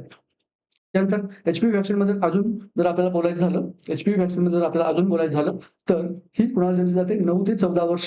ठीक आहे. 9 ते 14 वर्ष यांना काय दिलं जाते? मोस्ट इफेक्टिव्ह मानले जाते. त्यानंतर याचा डोस किती आहे? 0.5 ml आहे. त्यानंतर दिला कसा जातो? आयएम ग्रुपने दिला जातो. ठीक आहे. त्यानंतर साइट कुठली प्रिफर केली जाते? डेल्टॉइड साइट काय केली जाते? प्रिफर केली जाते. ठीक आहे. त्यानंतर याचं टेम्परेचर जे आहे ते किती आहे? 2 ते 8 डिग्री सेल्सियस 2 ते 8 डिग्री सेल्सियस काय ठेवलं जातं? टेम्परेचर ठेवलं जातं. त्यानंतर काय? Do not freeze. ही व्हॅक्सिन कशी आहे? फ्रीज सेन्सिटिव्ह आहे. कशी आहे? फ्रीज सेन्सिटिव्ह आहे. आणि discard discard if frozen. Discard if frozen. जर ही व्हॅक्सिन तुझ्याकडून चुकून जर फ्रीज झाली असेल, तर तिला काय करायचं? आपल्याला डिस्कार्ड करायला लागणार आहे. का? कारण तिचं टेम्परेचर जे आहे आयडियल टेम्परेचर 2 ते 8 डिग्री सेल्सियस आहे. तर हे काय झालं? आपलं एच-पी-व्ही व्हॅक्सिन बद्दल झालं. तर आपल्याला क्वेशनमध्ये काय विचारलं बघा, what is the recommended age for HPV vaccine administration? तर फर्स्ट ऑप्शन म्हणतोय 18 ते 45 इयर, सेकंड 10 ते 12, 20 ते 40 आणि अबाउट 20. तर 18 ते 45 या इयरमध्ये पण एज ग्रुपमध्ये पण आपण देऊ शकतो. पण काय नाही त्याची इफिकसी तेवढी राहत नाही. 10 ते 12 जे आपल्याला काय आहे मोस्ट आपलं करेक्ट आन्सर आहे. 9 ते 14 जे आहे ते ॲक्युरेट आहे आणि आपल्याला ऑप्शनमध्ये दिल्यापैकी काय आहे हे मोस्ट ॲक्युरेट आन्सर असणार आहे. 10 ते 12 वर्ष. ठीक आहे. सी पण नाही आणि डी पण नाही. म्हणजे बी ऑप्शन आपल्याला इथे करेक्ट आन्सर असणार आहे. एच-पी-व्ही काय आहे? ह्युमन पॅपिलोमा व्हायरस व्हॅक्सिन आहे, जे की 9 ते 14 वर्षाच्या एजमध्ये आपण दिली जाते. त्यानंतर हिचा डोस किती आहे? 0.5 ml आहे. कसा आहे? आयएम आहे आणि कुठे देतो आपण? डेल्टॉइडमध्ये देतो. त्यानंतर हिचं टेम्परेचर किती ठेवायला पाहिजे? 2 ते 8 डिग्री सेल्सियस ठेवायला पाहिजे. त्यानंतर हिला फ्रीज करायचं नाहीये. का? कारण ही फ्रीज सेन्सिटिव्ह व्हॅक्सिन आहे आणि जर फ्रीज झाली असेल चुकून, तर तिला काय करायला लागणार आहे? डिस्कार्ड करायला लागणार आहे. ठीक आहे. तर बघूया next question. Sugar cane dust causes which disease? ठीक आहे. Sugar cane dust. Sugar cane dust आपल्याला कुठला डिसीज करते ते विचारलेलं आहे. तर शुगर केन डिसीज जे आहे ते कुठं होतं? तर फॅक्टरीजमध्ये होतं. एकतर तुमच्या फॅक्टरीजमध्ये होतं. जे लोकं शुगर केनच्या फॅक्टरीमध्ये काम करतात तिकडे होतं किंवा त्यांना फार्मर्स. ठीक आहे. फार्मर्सला हा आजार होतो. हा काय आहे? ऑक्युपेशनल डिसीज आहे. ऑक्युपेशनल ऑक्युपेशनल लंग डिसीज आहे. हा एक कसा आहे? ऑक्युपेशनल लंग डिसीज आहे. कसा? लंग्सचा आजार आहे आणि कसा आहे? ऑक्युपेशनल. ऑक्युपेशनल डिसीज म्हणजे असे डिसीज जे की आपल्या तुमच्या वर्क प्लेसशी रिलेटेड आहे. मग तुमच्या वर्क प्लेसशी रिलेटेड कुठले-कुठले डिसीज असू शकतात. जर तुम्ही शेतामध्ये काम करत असाल तुमच्या ऑक्युपेशनल लंग डिसीज होऊ शकतात. खाणीमध्ये काम करणाऱ्यांना होऊ शकतात. त्याच्यानंतर जे हॉस्पिटल्समध्ये काम करणारे, जे मायक्रोबायोलॉजीमध्ये काम करणारे आहेत, जे जिथे ब्लड टेस्टिंगच्या जिथे काम करतात त्यांना काय होऊ शकतं? इन्फेक्शनचे चान्स असतात ते पण भरपूर. तर त्यांना पण आपण काय म्हणतो? ऑक्युपेशनल डिसीज असं आपण म्हणतो. तर बघा शुगर केन पासून कुठला डिसीज होतो हे आपल्याला विचारलेलं आहे. शुगर केनच्या डस्ट पासून कुठला डिसीज होतो? तर बघा फर्स्ट ऑप्शन आहे बेरिलियासिस. बेरिलियासिस हा कशापासून होतो? जे बेरिलियम जो धातू असतो, ठीक आहे. बेरिलियम जो आहे त्याच्यापासून जे त्या बेरिलियमच्या फॅक्टरीमध्ये काम करतात किंवा जेव्हा जे बेरिलियमला नेहमी एक्सपोज होत असतात, त्यांना हा डिसीज होऊ शकतो. सिडरोसिस म्हणजे काय? Iron dust. Iron dust. जेव्हा आयर्न काय केलं जातं? कट केलं जातं तेव्हा त्याचे काय असतात? बारीक-बारीक जे पार्टिकल्स असतात, जे पार्टिकल्स काय होतात? ते ह्युमन लंग्समध्ये जातात तेव्हा त्यांना काय होतं? सिडरोसिस हा आजार होतो. सिडरोसिस हा आजार होतो आणि या सिडरोसिस आजारमध्ये काय होतं? लंग्सची जी इलॅस्टिसिटी आहे, लंग्सची जी इलॅस्टिसिटी आहे ती काय होते? इलॅस्टिसिटी काय होते? लूज होतो आणि लंगचं काय होतं? लंग लंग फायब्रोसिस होतं. लंग फायब्रोसिस होतो. त्यालाच आपण काय म्हणतो? लंग सिडरोसिस असं आपण म्हणतो. कशामुळे होतं? आयर्नच्या डस्टमुळे होतं. बायसिनोसिस आणि बॅगोसिस हे काय आहे? नेहमी बायसिनोसिस बायसिनोसिस आणि बॅगोसिस ठीक आहे. बॅगोसिस हे काय एक्झामिनरचे नेहमी फेव्हरेट काय आहेत असणारे ऑक्युपेशनिस्ट आहेत. बायोसिनोसिस आणि बॅगोसिस. बघा याच्यासाठी एक ट्रिक सांगतो. मला बॅगोसिसमध्ये काय येतं, बॅग येतं आणि बॅग आपण कशामध्ये आणतो? बॅगमध्ये आपण नेहमी काय आणतो? शुगर आणतो आणि बायोसिनोसिस कशामुळे होतं? तर कॉटन डस्टमुळे होतं. Cotton dust. त्यामुळे याच्यामध्ये काय व्हायचं नाही, एक कन्फ्यूज व्हायचं नाही. हे कशामुळे होतं? शुगर डस्टमुळे होतं. कुठलं? बॅगोसिस. बॅग कशामध्ये शुगर कशामध्ये आणतो आपण? बॅगमध्ये आणतो. म्हणून डायग्नोसिस कशाचं आहे? शुगर डस्टमुळे होणार आहे आणि कॉटन डस्टमुळे कुठलं होतं? तर बायसिनोसिस होतं. अजून कुठले जे आहे ते इम्पोर्टंट एक्झामिनर आपल्याला विचारू शकतो ते म्हणजे अँथ्रोपोरोसिस. अँथ्रोकोसिस हे कशामुळे होतं? कोल डस्टमुळे होतं. कोल डस्टमुळे होतं. त्याच्यानंतर लीड पॉइझनिंगलाच आपण काय म्हणतो? प्लंबिझम पण म्हणतो. ठीक आहे. प्लंबिझम हे पण कशामुळे विचारलं जातं? ऑक्युपेशनल डिसीजमध्ये जे लोक जे आहेत ते लीडच्या कारखान्यामध्ये काम करतात किंवा त्यांना लीडला जे सतत एक्सपोज होत असतात त्यांच्यामध्ये कुठला आजार होतो? प्लंबिझम हा आजार होत असतो. अँथ्रोकोसिस जो आहे तो जे कोळशाच्या खाणीमध्ये काम करणारे लोक असतात. ठीक आहे. ठीक आहे. कोळसा खाणमध्ये जे काम करणारे लोक असतात त्यांना अँथ्रोकोसिस हा लंग डिसीज होऊ शकतो. त्याचप्रमाणे लीडमध्ये आपण कुठलं बघतो? प्लंबिझम हा आजार बघतो. ठीक आहे. त्याच्यानंतर ॲस्बेस्टोसिस. ॲस्बेस्टोसिस म्हणजे काय? हा ॲस्बेस्टॉसमुळे होतो. ॲस्बेस्टॉस काय एक मेटल आहे. हे पण त्याच्या मेटलच्या जेव्हा कटिंग केलं जातं त्याचे पार्टिकल्स असतात ते उडतात आणि कुठे जातात? लंग्समध्ये इनहेल केले जातात. त्यामुळे ॲस्बेस्टोसिस हा आजार होऊ शकतो. बॅक टू द क्वेश्चन आपल्याला क्वेश्चनमध्ये काय विचारले बघा? शुगर केन डिश कशामुळे होते? बॅगोसिस. ठीक आहे. तर नेक्स्ट त्याचा ऑप्शन कुठला करेक्ट असणार आहे? डी. नेक्स्ट क्वेश्चन बघूया. Alzheimer disease is associated with Alzheimer disease कशाच्या रिलेटेड आहे? फर्स्ट ऑप्शन आहे डिमेन्शिया, डिप्रेशन, इन्सोम्निया की स्ट्रेस. याच्यापैकी कुठला जो आहे ते याचं सिम्प्टम आहे असं आपल्याला बेसिकली विचारलेलं आहे. तर अल्झायमर डिसीज जो आहे, अल्झायमर डिसीज कशाचा रिलेटेड आहे? तर हा आहे शॉर्ट टर्म मेमरी लॉस. ज्यामध्ये काय येतं आपल्याला? शॉर्ट टर्म मेमरी लॉस हे आपल्याला काय बघायला मिळतं? अल्झायमर डिसीजमध्ये अर्ली साइन किंवा फर्स्ट साइन जे आहेत आपल्याला फर्स्ट सिम्प्टम जो आहे तो कुठला बघायला मिळतो? तो शॉर्ट टर्म मेमरी लॉस. हा डायरेक्ट एक्झाममध्ये क्वेश्चन तुम्हाला विचारू शकतात. ठीक आहे. तर अल्झायमर डिसीज हा कसा आहे? हा एक प्रोग्रेसिव्ह डिसीज आहे. हा एक कसा आहे? प्रोग्रेसिव्ह डिसीज आहे. तर हा कसा एक इरिव्हर्सिबल डिसीज आहे. इरिव्हर्सिबल डिसीज आहे. म्हणजे काय? तो जो एकदा झाला तर तो कसा होतो? वाढत जातो आणि तो काय होत नाही? पूर्णपणे क्युअर कधीही होत नाही. तर आपण काय म्हणतो? अल्झायमर डिसीज आणि हा कसा आहे? एक न्यूरोडिजनरेटिव्ह डिसऑर्डर आहे. न्यूरोडिजनरेटिव्ह डिसऑर्डर आहे. न्यूरोडिजनरेटिव्ह डिसऑर्डर आहे कुठला? Alzheimer disease. या डिसीजमध्ये होतं काय नेमकं? तुमचा जो प्रोग्रेसिव्ह होत आहे आणि काय होत आहे? इरिव्हर्सिबल होत आहे. पण नेमकं काय होतं? या डिसीजमध्ये जर पॅथोफिजिओलॉजी जर आपण अल्झायमर डिसीज बघायला गेली तर त्याच्यामध्ये होतं काय? तर तुमचे जे त्याच्यामध्ये क्लासिकल फीचर असतं ते म्हणजे amyloid plaque formation. Amyloid plaque formation. Amyloid plaque formation याच्यामध्ये क्लासिकल फीचर आहे. मी तुम्हाला एक्झाममध्ये डायरेक्ट विचारू शकतो, की अल्झायमर डिसीजमध्ये कुठले प्लेक्स फॉर्मेशन होतं ते म्हणजे कुठलं? तर अमायलॉइड प्लेक्स फॉर्मेशन होतं. त्याच्यानंतर काय होतं? Mitochondria dysfunction. Mitochondria mitochondria dysfunction. मायटोकॉन्ड्रियाचं काय होतं? डिस्फंक्शन होतं. आतापर्यंत आपल्याला मायटोकॉन्ड्रियाबद्दल फक्त एवढंच माहिती आहे, की mitochondria is the power house of the cell. पण हे तुमची फॉर एक्झाम्पल ही काय आहे? तुमची एक नर्व्ह सेल आहे. ही तुमची काय एक नर्व्ह सेल आहे आणि ह्याच नर्व्ह सेलमध्ये काय आहे? तर मायटोकॉन्ड्रिया आहेत आणि ह्या मायटोकॉन्ड्रिया काय करत नाहीत? तर power house of the cell जे आहे त्यांचं काम करत नाहीत. तर ही नर्व्ह सेलचं काय होत नाही? त्यांना व्यवस्थित पॉवर मिळत नाहीये आणि इथं काय होतं? त्यांचं डिस्फंक्शन झाल्यामुळे काय होत नाहीये? ती एनर्जी आहे जी नर्व्ह सेलला मिळत नाहीये. म्हणून काय होतं? तुम्हाला अल्झायमर डिसीज हा होतो. म्हणून अल्झायमर डिसीजचं एक पॅथोफिजिओलॉजीचं रिझन जे आहे ते पण काय आहे? की मायटोकॉन्ड्रियल डिस्फंक्शन हे पण एक रिझन आहे. त्याच्यानंतर काय होतं? कोलिनर्जिक इन्सफिशियन्सी. इन्सफिशियन्सी.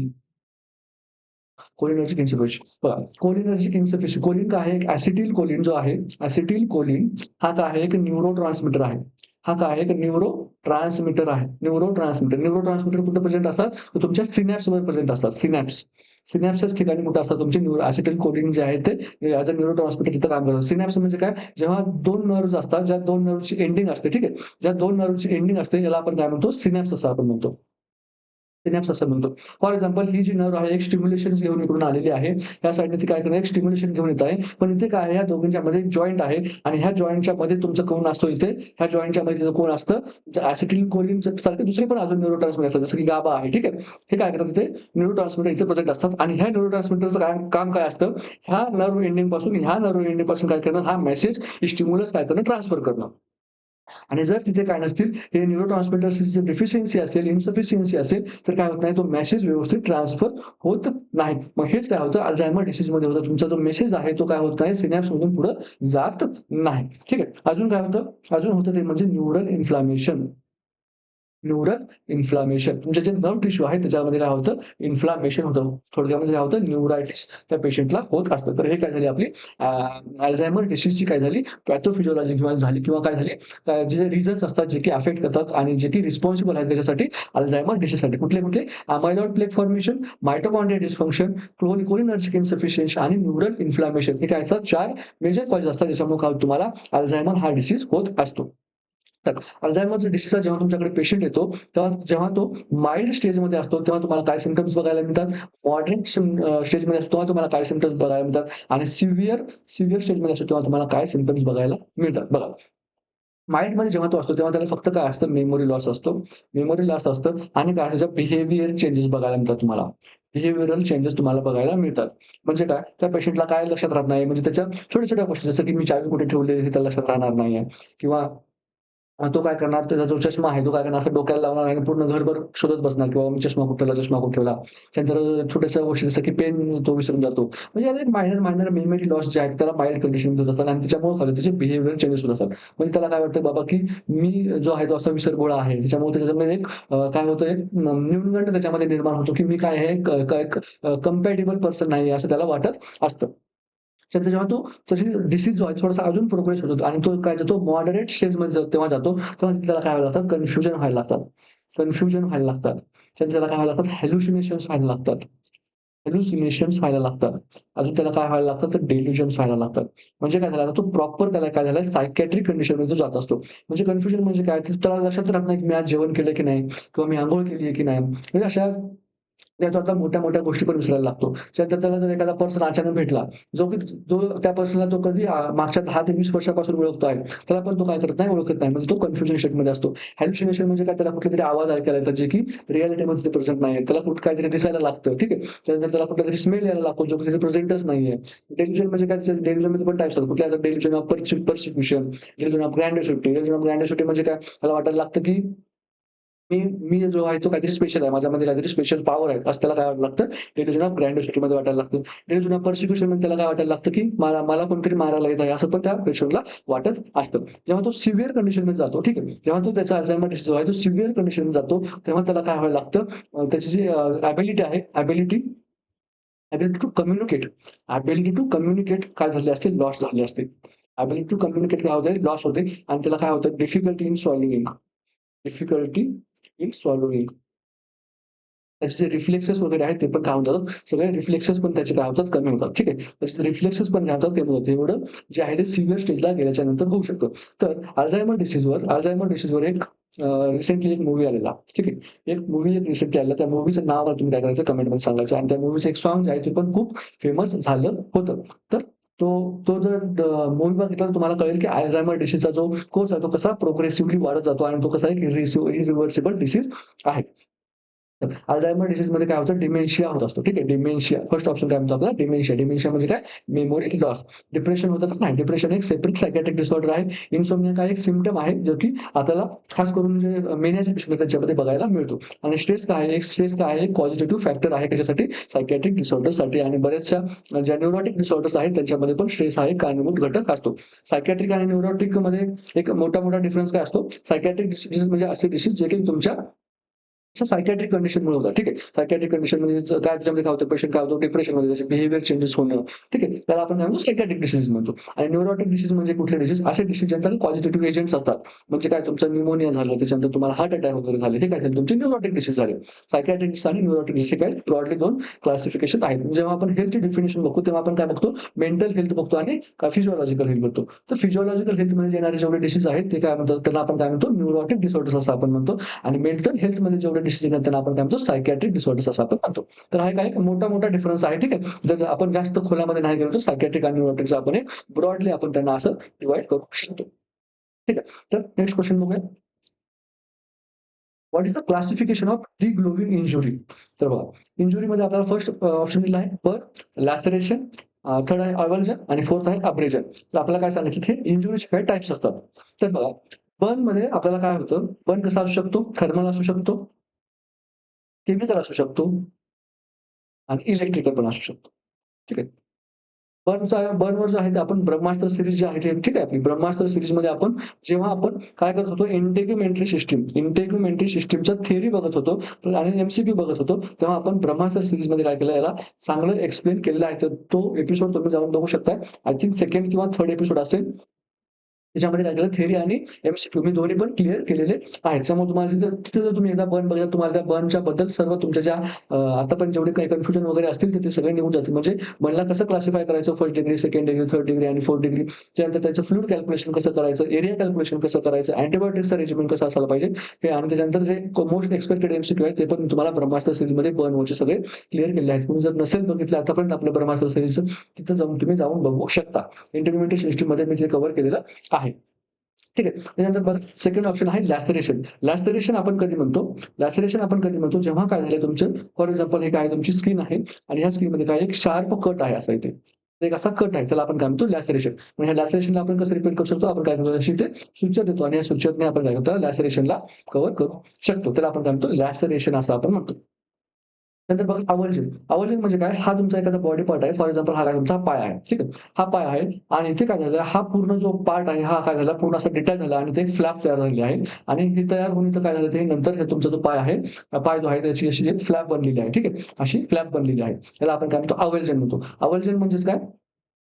आवर्जन म्हणजेच काय? Forcibly forcibly removal of body tissue. Body tissue. म्हणजे बॉडी टिश्यूमध्ये काय-काय होऊ शकतं? आवर्जनमध्ये आवर्जनमध्ये बॉडी टिश्यूमध्ये काय-काय निघू शकतं? तुमचं नख निघू शकतं, ठीक आहे. नख जर तुमचं निघून निघून पडलं, त्याला आपण काय म्हणतो? आवर्जन इंजुरी असं आपण म्हणतो. त्यानंतर काय होऊ शकतं? स्किन. स्किन काय होतं? अशी पूर्ण स्ट्रिप जशी स्किनची आपले कशी एखाद्या गोष्टी जेव्हा आपण अशी स्ट्रिप बाहेर काढतो, त्याच्यानंतर अशी स्किनची जेव्हा स्ट्रिप निघते, त्याला आपण काय म्हणतो? आवर्जन इंजुरी म्हणतो. आणि ह्या आवर्जन इंजुरीचे काय असतात? बरेचसे टाइप होतात. जसं की त्याच्यामध्ये एक टाइप आहे डिग्लोविंग इंजुरी. डिग्लोविंग इंजुरी. अजून कुठले टाइप आहेत जसे की रिंग इंजुरी, ठीक आहे, रिंग इंजुरी. तर डिग्लोइंग इंजुरीमध्ये काय होतं, जसं तुम्ही ग्लोव्हज काढताना जशी तुमची स्किन निघते ना, त्याचप्रमाणे सेम जर तुमची स्किन अशी काय झालेली अशी पूर्ण अशी निघून आली असेल, त्याला आपण काय म्हणतो अवल्जन इंजुरी म्हणतो. रिंग इंजुरी कधी म्हणतो आपल्याला? रिंग इंजुरी कुठे होते? तुमच्या बोटाला होते. ते रिंग जसं आपण हातामध्ये रिंग घालतो, त्या रिंगच्या आकारचं काय होतं कट होतं आणि ते काय होतं स्किन बाहेर त्याला आपण काय म्हणतो अवल्जन इंजुरी असं आपण त्याला म्हणत असतो. तर हे जे अवल्जन इंजुरी आहे, त्याच्यानंतर लॅसरेशन आहे, त्याच्यानंतर काय आहे आपलं बर्न इंजुरी आहे आणि अब्रेजन आहे. यांचे ते तुम्ही काय करू शकता Googleवर फोटो बघू शकता. ठीक आहे. मी इथे फोटो ॲड करू शकत नाही कारण YouTube काय करतं त्याला स्ट्राईक देत असतं. कारण ते काय आहे त्याच्यामध्ये ब्लड वगैरे असतं. जे कंटेंट जो कसा आहे सेन्सिटिव्ह कंटेंट म्हणून आपल्याला copyright strike sorry content sensitive content म्हणून आपल्याला स्ट्राईक येऊ शकते. म्हणून मी त्या फोटो इमेजेस जे आहेत ते अपलोड करू शकत नाही. तुम्ही त्याचा बेटर नॉलेजसाठी तुम्ही त्या फोटो बघू शकता. ठीक आहे. अब्रेजनमध्ये काय होतं बघा, अब्रेजन जे आहे, अब्रेजनमध्ये काय होतं सुपरफिशियल इंजुरी असते फक्त. सुपरफिशियल इंजुरी असते आणि ते कशामुळे होते? तर फ्रिक्शनमुळे होते. फ्रिक्शनमुळे होते. त्याला आपण काय म्हणतो खरचटणे. खरचटणे जे आपण म्हणतो ना, ते म्हणजे काय? अब्रेजन. ठीक आहे. अवर्जन म्हणजे काय होतं तुमची जी बॉडी पार्ट किंवा बॉडीचा टिश्यू आहे, एखाद्या ऑर्गनचा तो काय होतो पूर्णपणे निघतो. ठीक आहे. त्याला आपण काय म्हणतो अवर्जन म्हणतो. आणि लॅसरेशन म्हणजे काय? Simple cut. तर डिग्लोइंग इंजुरी कशाचं एक्झाम्पल आहे? तर अवर्जनचं एक्झाम्पल आहे. ठीक आहे. नेक्स्ट क्वेश्चन बघूया. Which symptom of opioid overdose is the most life threatening? Opioid overdose कुठला जे सिम्प्टम आहे ते काय आहे मोस्ट लाईफ थ्रेटनिंग आहे हे आपल्याला विचारलेलं आहे. फर्स्ट ऑप्शन आहे बघा आपला रेस्पिरेटरी डिप्रेशन, सेकंड आहे कोमा, थर्ड आहे हायपोथर्मिया आणि फोर्थ काय आहे निओसिस. ठीक आहे. तर बघा जेव्हा आपण असं क्वेश्चन सॉल्व्ह करतो जे की प्रायोरिटीवरचे आहेत, ठीक आहे. जेव्हा हे प्रायोरिटीवरचे क्वेश्चन आहेत, तर आपल्याला त्याच्यामध्ये काय बघायचं असतं A, B, C, D airway, breathing, circulation आणि डिसेबिलिटी बघायची असते. इथे पण जर आपला क्वेश्चन नाही सॉल्व्ह झाला तर आपल्याला काय करायला लागते? मॉड्युलस हायरार्कीकडे जायला लागतं. तर बघा हा क्वेश्चन आपली सॉल्व्ह होते काय बघूया आपण ए जर नाही झालं तर मग आपण मॉड्युलस हायरार्कीकडे वळूया. ठीक आहे. तर बघा एक पेशंट आहे त्याला काय झालंय ओपिओइड ओव्हरडोस झालाय. म्हणजे काय झालं पेशंटने ओपिओइड घेतलेला आहे आणि त्याचा काय झालं त्याला ओव्हरडोस झालेला आहे. तर त्याच्यापैकी कुठलं सिम्प्टम जे आहे ते काय आहे? त्या सिम्प्टम आल्याच्यानंतर आपण काय म्हणू शकतो, की हे सिम्प्टम खूप लाईफ थ्रेटनिंग आहे आणि आपल्याला काय करायचं आहे, इमिडिएटली काय करायला लागणार आहे, पेशंटला ट्रीट करायला लागणार आहे. इमिडिएटली काहीतरी डिसिजन्स आपल्याला घ्यायला लागतील. तर बघा लास्ट ऑप्शन काय म्हणतो मिओसिस. मिओसिस म्हणजे काय? मिओसिस म्हणजे काय? मिओसिस म्हणजे काय? Pin point pupils. Pin point pupils. ठीक आहे. It is an expected symptom expected symptom in patients of opioid poisoning किंवा ओव्हरडोस. ठीक आहे. ज्या पेशंटनी ओपिओइड घेतलाय त्यांच्यामध्ये काय पिन पॉइंट प्युपिल हे काय आपलं एक्सपेक्टेड फाइंडिंग आहे. जर पिन पॉइंट प्युपिल्स असतील तर याचा अर्थ असा नाही की तुमची काही खूप लाईफ थ्रेटनिंग कंडिशन आहे, असं आहे का? तर नाही आहे. पण ऑप्शन डी जो आहे आपला करेक्ट आन्सर नाही आहे इथे. तर बघा हायपोथर्मिया, एखाद्या पेशंटचा हायपोथर्मिया म्हणजे काय, त्याचं टेम्परेचर जर डाऊन असेल तर ही काय खूप लाईफ थ्रेटनिंग कंडिशन नाहीये. ठीक आहे. आणि तरी पण हायपोथर्मिया झालं तरी पण आपण काय करू, या पेशंटला ट्रीट करू शकतो. त्यानंतर बघा सेकंड ऑप्शन होतं कोमा आणि फर्स्ट ऑप्शन काय म्हणतं रेस्पिरेटरी डिप्रेशन. म्हणजे हे दोन्ही पण कशा आहेत, खूप लाईफ थ्रेटनिंग कंडिशन आहेत. पण आता आपल्याला दोन्हीपैकी एकाला काय करायचं आहे, चूज करायचं आहे. तर एका साइडला आपण काय ठेवूया, कोमा ठेवूया आणि एका साइडला आपण काय ठेवूया, रेस्पिरेटरी डिप्रेशन ठेवूया. ठीक आहे. रेस्पिरेटरी डिप्रेशन आपण ठेवूया. कोमामध्ये काय होतं, तुमची कॉन्शियसनेस काय होते, लॉस होते. म्हणजे पेशंट काय होतो, अनकॉन्शियस होतो. ठीक आहे. तुमची लेव्हल ऑफ कॉन्शियसनेस, ठीक आहे, alter the level of consciousness किंवा अनकॉन्शियसनेस होणं, याला आपण काय म्हणतो, कोमा म्हणतो. रेस्पिरेटरी डिप्रेशनमध्ये आपण काय म्हणतो, पेशंट काय करू शकत नाही, श्वास घेऊ शकत नाही. त्याचा रेस्पिरेटरी रेट आहे तो लेस दॅन 8 झालेला आहे. ठीक आहे. त्याच्यामुळे त्याला काय झालेलं आहे, हायपॉक्सिया झालेला आहे. त्याच्यामुळे त्याला काय झालं, हायपर कॅपनिया झालेला आहे. हायपॉक्सिया म्हणजे ऑक्सिजन कमी होणे. हायपर कॅपनिया म्हणजे काय, CO2 काय म्हणजे जास्त होणे त्याच्या बॉडीमध्ये. ठीक आहे. त्याच्यानंतर त्याच्यामुळे काय होऊ शकतं त्याची न्यूरल न्यूरल सेल्स जे आहेत त्या काय होऊ शकतात, डॅमेज होऊ शकतात. न्यूरल सेल्स डॅमेज होऊ शकतात, डेथ होऊ शकते. ठीक आहे. न्यूरल सेल्सची डेथ होऊ शकते आणि इव्हेंच्युअली जो पर्सन आहे त्याची काय होऊ शकते, डेथ होऊ शकते. हे कशामुळे होऊ शकतं, रेस्पिरेटरी डिप्रेशनमुळे होऊ शकतं. कोमामुळे काय होणार आहे, फार पेशंट थोडा वेळ अनकॉन्शियस राहणार आहे आणि अनकॉन्शियस राहिल्याच्या नंतर आपण त्याला ट्रीट करून परत त्याची कॉन्शियसनेस जी आहे ती गेन करू शकतो. पण जर एखादा पेशंट रेस्पिरेटरी डिप्रेशनमध्ये गेला आणि जर तो थोड्याही वेळासाठी रेस्पिरेटरी डिप्रेशनमुळे त्याचा श्वास बंद झाला, त्याला ऑक्सिजन नाही मिळाला, तर पेशंट हायपॉक्सिमियात जाऊन, ठीक आहे, त्याच्या ब्रेन डेथ पेशंटची होऊ शकते. त्याच्या न्यूरल टिश्यूला डॅमेज होऊ शकतो आणि पेशंट काय होऊ शकतो, परमनंटली डेथ होऊ शकतो. ठीक आहे. तर याच्यामध्ये जेव्हा आपण कोमा आणि रेस्पिरेटरी सिस्टम जेव्हा आपण बघतो, तर आपल्याला प्रायोरिटी कुणाला द्यायला लागणार आहे, तर एअरवेमध्येच कुठलं, रेस्पिरेटरी सिस्टमला आपल्याला प्रायोरिटी द्यायला लागणार आहे. तर जेव्हा आपल्याकडे ओपिओइडचा पेशंट येणार आहे, तेव्हा तुम्ही त्याचं काय करायला लागणार आहे तुम्हाला, त्याला रेस्पिरेटरी डिप्रेशनमध्ये जातो हे आपल्याला माहीत आहे. म्हणून आपण पेशंटला काय करू शकतो, इंट्युबेट करू शकतो. त्याचं काय करायला लागतंय, इंडोट्रॅकियल इंट्युबेशन करून त्याच्यानंतर आपल्याला काय करायला लागतं, त्याला मेकॅनिकल व्हेंटिलेशन द्यायला लागणार. ठीक आहे. मेकॅनिकल काय करायला लागणार, व्हेंटिलेशन द्यायला लागणार.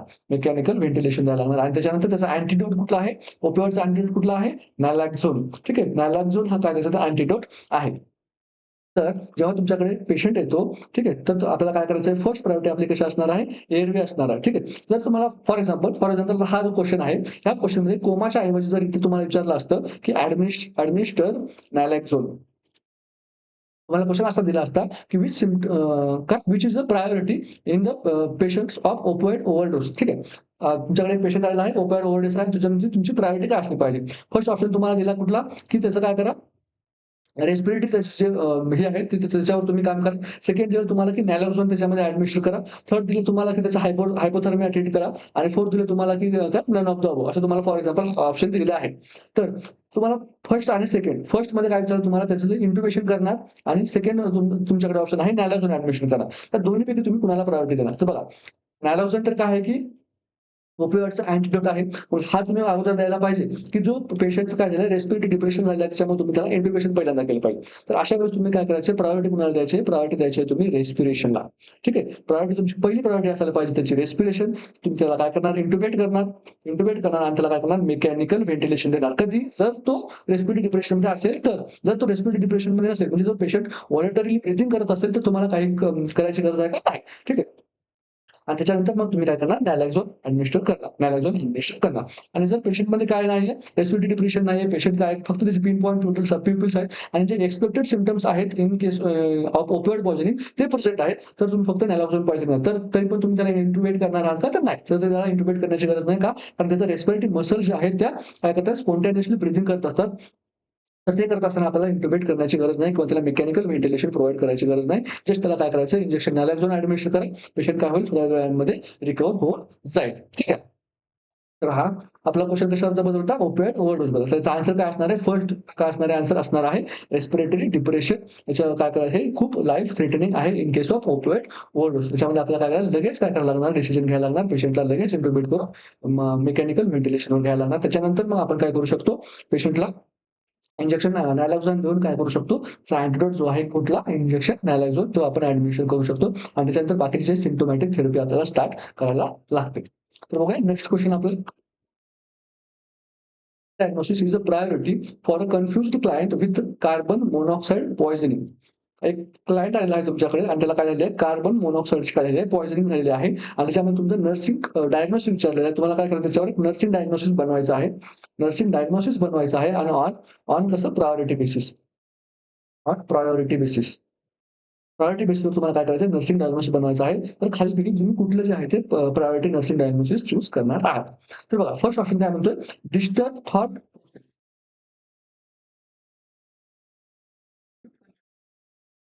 त्यापैकी तुम्ही सर्वप्रथम कुणाला ट्रीट करणार आहात? जर एखादा पेशंट तुमच्याकडे कार्बन मोनॉक्साईड पॉइझनिंगचा आला, तर होतं काय, की एखादा पेशंट जर असेल आणि त्याला जर कार्बन मोनॉक्साईड पॉइझनिंग असेल, तर बघा काय होतं, की तुमचा हिमोग्लोबिन जो असतो त्याचं काम काय असतं, ऑक्सिजनचं ट्रान्सपोर्ट करणं.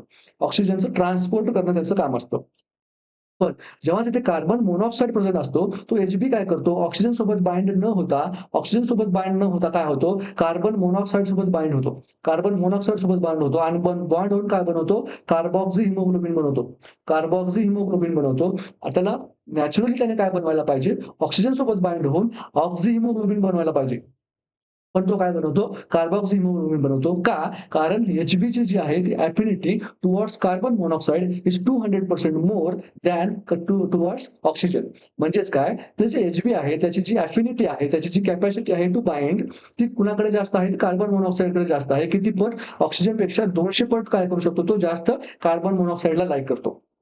म्हणजे जर इथे एचबीला सांगितलं बाबा इथे कार्बन ऑटो ठेवला आहे आणि इथे काय ठेवलंय, कार्बन मोनॉक्साईड ठेवलाय. तुला जाऊन बाइंड व्हायचं तर तू कुणाला बाइंड होशील? तर एचबी काय म्हणतो, मी कार्बन मोनॉक्साईड सोबत जाऊन बाइंड होणार आहे. ठीक आहे. आणि असं झाल्यामुळे काय होतं, बॉडीमध्ये काय होतं, ऑक्सिजनची कमतरता भासते आणि ऑक्सिजनची कमतरता भासल्यामुळे काय होतं, तुमची बॉडी जी आहे ते हायपॉक्सिया या स्टेटमध्ये जाऊ शकते. ठीक आहे. बॉडी हायपॉक्सिया स्टेटमध्ये जाते. पण इथे प्रॉब्लेम कशामध्ये आहे बघा, इथे प्रॉब्लेम गॅसियस सेक्शनमध्ये आहे का? प्रॉब्लेम जो आहे तो गॅसियस सेक्शनमध्ये आहे का? हो आहे. का? कारण Hb आणि ऑक्सिजन आणि कार्बन मोनॉक्साईड यांचं काय आहे, गॅसियस एक्सचेंज होत आहे आणि या गॅसियस सेक्शनमध्ये इथे काय आहे, प्रॉब्लेम आहे. मग आपण याला प्रायोरिटी देणार का? हो, आपण याला बिलकुल प्रायोरिटी देणार. अदर ऑप्शन्स काय म्हणतात बघा, ॲक्यूट कन्फ्युजन. तुम्ही कन्फ्युजनला प्रायोरिटी देणार आहात का नाही? जर पेशंट थोडा वेळ कन्फ्युजनमध्ये असेल तर काय होणार आहे का? काय बिघडणार आहे का? काहीही बिघडणार नाही. म्हणून आपला हा ऑप्शन असणार आहे का? तर नसणार आहे. सेकंड ऑप्शन म्हणतो बघा, इनइफेक्टिव्ह एअरवे क्लिअरन्स. एअरवे तुमचा क्लिअर नाही का? कुठेही तुमचा एअरवे ब्लॉक झाला असं मेन्शन आहे का? बिलकुल नाही. एअरवे ब्लॉक कुठल्या डिसीजमध्ये होतात? प्लुरल इन्फ्युजनमध्ये एअरवे ब्लॉक होतो तुमचा, न्यूमोनियामध्ये तुमचा एअरवे ब्लॉक होतो, अस्थमामध्ये तुमचा एअरवे ब्लॉक होतो, सीओपीडीमध्ये तुमचा एअरवे ब्लॉक होतो. ठीक आहे. किंवा एखादा फॉरेन बॉडी तिथं असेल, तुमचा एअरवे ब्लॉक होतो. म्युकस प्रोडक्शन जास्त असेल तर एअरवे ब्लॉक होतो. पण कार्बन मोनॉक्साईड पॉइझनिंग या केसमध्ये तुमचा एअरवे ब्लॉक होतो का? नाही. एअरवे हा तुमचा पेटंट एअरवे आहे. पण प्रॉब्लेम हा आहे, की या एअरवेमध्ये ऑक्सिजन जाण्याच्या ऐवजी काय गेलं आहे, कार्बन मोनॉक्साईड गेला आहे. आणि हा कार्बन मोनॉक्साईड काय करतो, Hbला खूप आवडतो.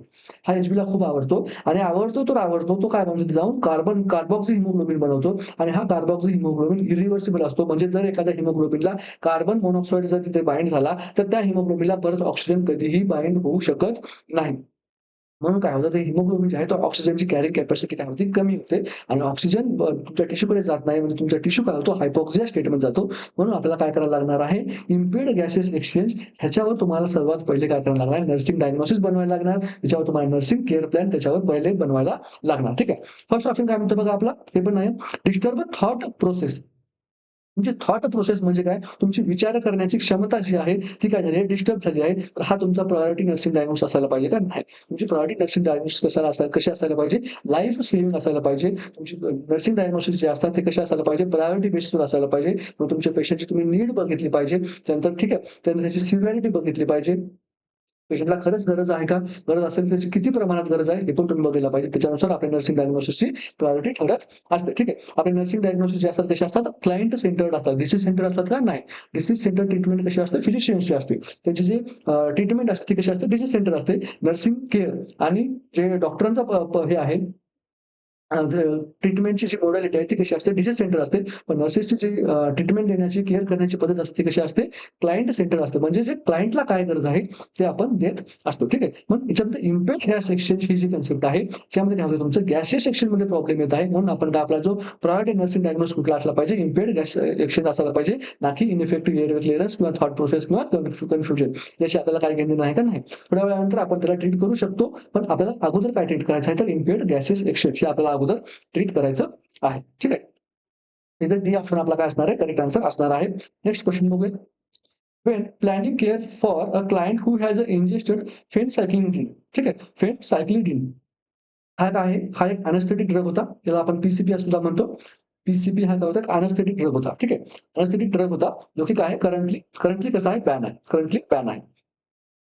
त्याचं आपल्याला काय विचारलं बघा, त्याने काय केलंय? पी-सी-पी इंजेस्ट केलं आहे आणि त्याचं आता आपल्याला हायेस्ट प्रायोरिटी विचारली आहे. हायेस्ट प्रायोरिटीमध्ये आपल्याला ऑप्शन दिलेले आहेत. Social needs, safety needs, psychosocial needs आणि मेडिकल नीड्स. तर बघा, पी-सी-पी तुम्हाला काय सांगितलं? एक अॅनेस्थेटिक ड्रग होता, जो की प्रिव्हियसली यूज केला जायचा, पण तो आता काय झालेला आहे? बॅन झालेला आहे. तो बॅन का झालेला आहे? तो बॅन झालेला आहे का? कारण जेव्हा तो ड्रग दिला जायचा, तेव्हा जो पेशंट आहे, त्या पेशंटमध्ये काय व्हायचे? काही सिम्प्टम्स यायचे. त्या पेशंटमध्ये काय व्हायचे? हॅल्युसिनेशन्स व्हायचे. हॅल्युसिनेशन्स व्हायचे. पेशंटला असं वाटायचं, की माझ्यामध्ये कुठलीतरी सुपर ह्युमन पॉवर आलेली आहे. सुपर ह्युमन पॉवर आलेली आहे, असं पेशंटला वाटायचं. पेशंट कसा व्हायचा? व्हायलेंट व्हायचा. ठीक आहे. पेशंट कसा व्हायचा? पेशंटचं बिहेवियर कसं व्हायचं? व्हायलेंट व्हायचं. त्याचबरोबर पेशंट कसा करायचा? पेशंट जो आहे, तो सिव्हिअरली एजिटेट व्हायचा. सिव्हिअरली एजिटेट व्हायचा. हे सगळे सिम्प्टम्स कशामध्ये यायचे? ज्या पेशंटला काय दिलेलं आहे आपण पी-सी-पी ॲडमिनिस्टर केलं आहे, या पेशंटमध्ये व्हायचं. म्हणून काय झालं? हा ड्रग काय केला? बॅन करण्यात आला. हा ड्रग बॅन केल्याच्या नंतरही हा ड्रग स्ट्रीटवर म्हणजेच कुठं? जे तुमचे स्ट्रीट म्हणजे कुठे? इल्लीगली. ठीक आहे. इल्लीगली काय म्हणतो? हा ड्रग स्ट्रीटवर मिळत असतो आणि हा ड्रग जर तुमच्याकडे पी-सी-पीचं जर एखादा ॲडमिशन करून जर तुमच्याकडे पेशंट आला असेल, तर तुम्ही त्याच्या कुठल्या ज्या आहेत त्या गरजा सर्वप्रथम पूर्ण केल्या पाहिजे. हा आपल्याला बेसिकली क्वेशनमध्ये विचारलेला आहे. तर फर्स्ट क्वेशन काय म्हणतो बघा, सोशल नीड्स. म्हणजे तुम्ही त्या पेशंट तुमच्याकडे तो पेशंट आला आणि फुल व्हायलंट बिहेवियर आहे. एकदम वॉर्डमध्ये पूर्ण सामान इकडे-तिकडे फेकतोय, दुसऱ्या पेशंटला मारतोय, ठीक आहे. स्वतःला पण हार्म करण्याचा प्रयत्न करतोय, तुमच्या पण अंगावर येतोय. तेव्हा तुम्ही त्याला विचारणार का, "बाबा तुमच्या सोशल नीड्स कशा आहेत? म्हणजे तुझी फॅमिली बरी आहे का? तुला मित्र किती आहेत? तुझ्या मैत्रिणीचं नाव काय?" हे विचारणार का आपण? बिलकुल विचारणार नाही. आपण सोशल नीड्स असेच करणार का? इथे नाही करणार. सेकंड ऑप्शन काय म्हणतो बघा, सेफ्टी नीड्स. आपण त्याला सेफ्टी हे करणार का? त्याच्या सेफ्टी मेजर्स घेणार का? आपण सिक्युरिटी गार्डला बोलवणार का? त्याला आपण रिस्ट्रेन करण्याचा प्रयत्न करणार का? तर हो, बिलकुल आपण काय करणार? त्या पेशंटला रिस्ट्रेन करण्याचा प्रयत्न करणार. आपण का? कारण त्याची सेफ्टी ॲज वेल एज आपली सेफ्टी, ॲज वेल एज आपल्या जे अदर पेशंट आहेत वॉर्डमध्ये त्यांची पण सेफ्टी आपण काय करणार? त्याला इम्पोर्टन्स देणार आहात. त्यानंतर थर्ड ऑप्शन काय म्हणतो बघा, सायको-सोशल नीड्स. तेच जे आपण सोशल नीड्समध्ये बघितलं तेच सायको-सोशल नीड पण आपण काय करणार? नंतर कधी पण काय करू शकतो? जेव्हा आपण पेशंटला सेफ्टी त्याच्या नीड्स फुलफिल झाल्या असतील, त्याच्यानंतर आपण काय करतो? त्याच्या सायको-सोशल नीड फुलफिल करू शकतो. मेडिकल नीड म्हणजे काय? तो जो पी-सी-पी खाऊन आलाय, ठीक आहे. तो जो पी-सी-पी ॲडमिशन करून आलाय, इंजेस्ट करून आलाय, त्याच्यावरची ट्रीटमेंट आहे ती आपण कधी देऊ शकतो?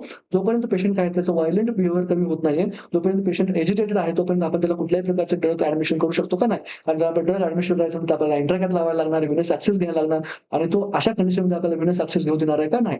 तर आपल्याला त्याला सर्वप्रथम काय करायला लागणार? रिस्ट्रेन करायला लागणार. त्याच्यानंतरच तो आपल्याला बाकीचे ट्रीटमेंट जे आहे तो करून देऊ शकतो.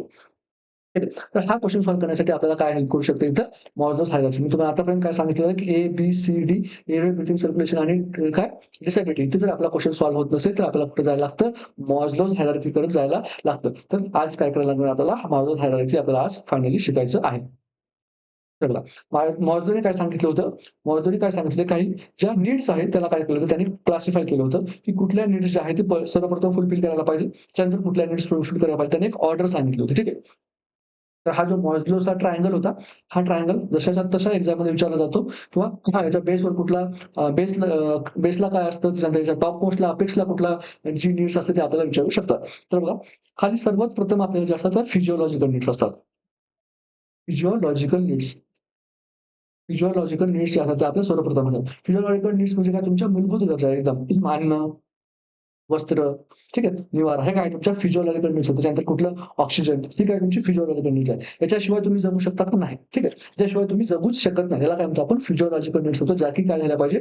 फुलफिल झाल्याच पाहिजे. त्याच्यानंतर मग आपण काय बघतो? Safety and security. Safety and security. Safety and security. Safety and security म्हणजे काय? त्याच्यानंतर जेव्हा तुम्हाला अन्न, वस्त्र, निवारा सर्व मिळायला लागतं, तेव्हा त्याच्यानंतर मग तुमच्यामध्ये काय होतं थोडंसं तुमच्या ज्या नीड्स आहेत त्या काय थोड्याशा वाढायला लागतात आणि त्या नीड्स वाढून काय होतं मग तुम्ही काय करणार तुमचं जे घर बनवलेलं आहे, त्या घराच्यावर तुम्ही काय करणार एक मस्त कुंपण करणार, ठीक आहे. त्याला गेट बनवणार जेणेकरून काय होणार तुमची सेफ्टी येणार म्हणजे काय तुम्हाला कोणी जंगली प्राणी वगैरे तुमच्यावर हल्ला करू शकणार नाही, तुमच्या घरामध्ये कुत्री येऊ शकणार नाही. तुम्ही काय केली एक सिक्युरिटी केली.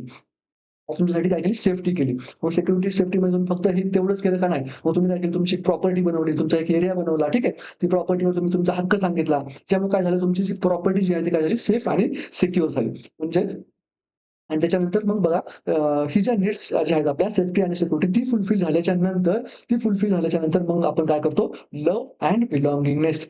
लव्ह अँड बिलॉन्गिंगनेस म्हणजेच काय, जेव्हा तुम्ही काय होतं, ठीक आहे, हा एक पर्सन होता. त्याला फक्त काय पाहिजे होतं, अन्न, वस्त्र आणि निवारा पाहिजे होता.